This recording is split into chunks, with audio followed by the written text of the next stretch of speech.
안녕하십니까. 세상을 환하게 비추는 남자 빗장TV의 전문감독 김태형입니다. K드라마는 어떻게 제국이 되었나 이제 5번째 시간이 돌아왔습니다. 내용은 계속 내가 눈에 얘기했지만 미디어 대표에서 발췌된 내용을 제가 중심으로 좀 더 가공을 해서 이렇게 진행을 하도록 하겠습니다. 자, 이제 드라마들이 이제 많이 성공을 거두고 또 종편에서도 드라마 성공을 거두고 그러던 차에 이제 새로운 플랫폼이 등장했어요. 이제 넷플릭스라는 건데 거기에 그 내용을 오늘 또 얘기해 보도록 하겠습니다. 그래서 플랫폼에 탑승한 K드라마 보도록 하겠습니다. 과거 드라마 콘텐츠의 수출은 수요자를 찾는 것도 판매 계약을 맺는 것도 쉽지 않았다. 그래서 요즘에 프로그램 마켓이라고 있어요. 마켓이 해외에서 이렇게 열려요. 그러니까 우리 드라마가 있으면 드라마뿐만 아니라 예능이라든 이런 걸 가져가서 팔기도 해요. 그런 거에 대표적인 MBC 같은 경우는 요즘에 계속 팔고 있는 것 중 하나가 복면가왕 이런 거죠. 이런 것들이 좀 많이 팔리고 그러죠. 그래서 판매했다고 하더라도 해당 국가나 지역의 큰 반향에 비해 높은 수위로 연결되지는 못했던 게 한계다. 팔아도 별로 이렇게 많이 남지 않았어요. 물론 2010년대 이후로 한류 파워가 증대되면서 수출이 연결되었지만 팔리는 작품은 제한적이었다. 그에 비해 OTT 서비스 확대는 기존처럼 수출 계약 등에 통한 개별 지역 판매 방식이 아니라 OTT 프로그램 판매를 통해 전 세계 여러 국가의 동시에 시청이 가능한 구조다. 그러니까 지금까지 우리가 프로그램을 갖고 이렇게 우리가 이런 드라마를 만들었습니다. 해주세요 해가지고 팔고 그랬는데 지금은 이제 그런 시대가 아니고 지금은 OTT에 우리가 드라마를 내면 OTT에 있는 드라마들이 전 세계로 방송이 되다 보니까 이제 그런 시대가 다 있다. 완전히 이제 어떤 게임 체인저가 된 거죠. 근데 하지만 요즘도 해외에 나가서 자국의 프로그램 부스를 만들어 놓고 프로그램 판매하는 시장이 있어요. 그래서 이제 무슨 유럽이라든가 미국이라든가 이런 데 가서 판매하기도 합니다. 근데 하여간 그러던 차에 이제 이런 새로운 플랫폼이 생겼다.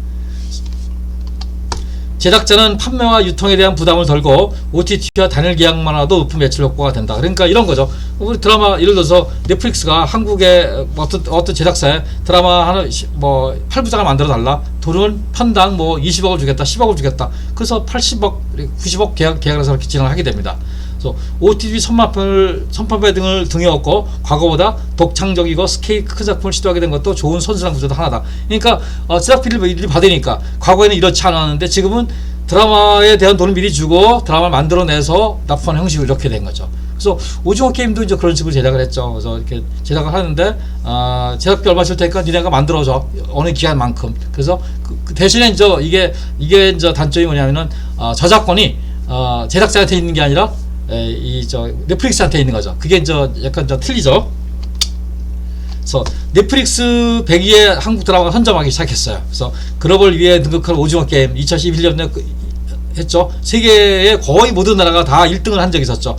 성공은 우연에 많은 역할을 했지만 넷플릭스의 글로벌 시리즈 톱 100 중 7부의 작품이 국산 드라마인 것은 우연이 아니다. 그러니까 오징어 게임이 그냥 된 게 아니라 그동안에 있었던 여러가지 드라마에 대한 제도 역할이라든가 여러가지 시도라든가 이런 것들이 축적이 돼서 나온 게 오징어 게임이다. 저는 이렇게 생각을 해요.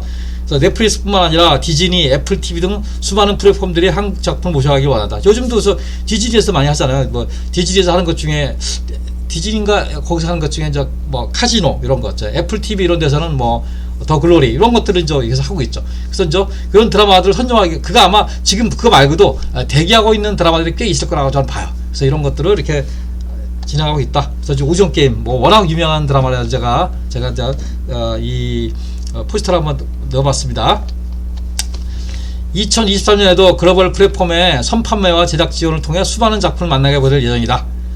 짧은 시리즈 드라마 역사에 불구하고 부침과 발전을 거듭한 가운데 글로벌 눈높이에 도달할 수 있었던 게 성공의 비밀이 아닐까 생각한다. 그러니까 드라마에 대해서 우리나라 사람들은 많은 드라마를 좋아해요. 제작자도 좋아하고 사람도 좋아하다 보니까 이런 장르 저런 장르 드라마들이 계속 양산을 해요. 그러니까 그런 거에 일본이라든가 중국은 이런 거에 못 미쳐요. 그러다 보니까 중국이라든가 일본에서 좋은 드라마가 못 나오는 것 중에 하나가 다양성이라든가 또 다작을 만들어내는 거 이런 거에 외국 사람들은 잘 안 돼요. 근데 우리나라 사람들은 80년대 90년대부터 많이 찍고 이런 거에 대해서 능수능란했어요.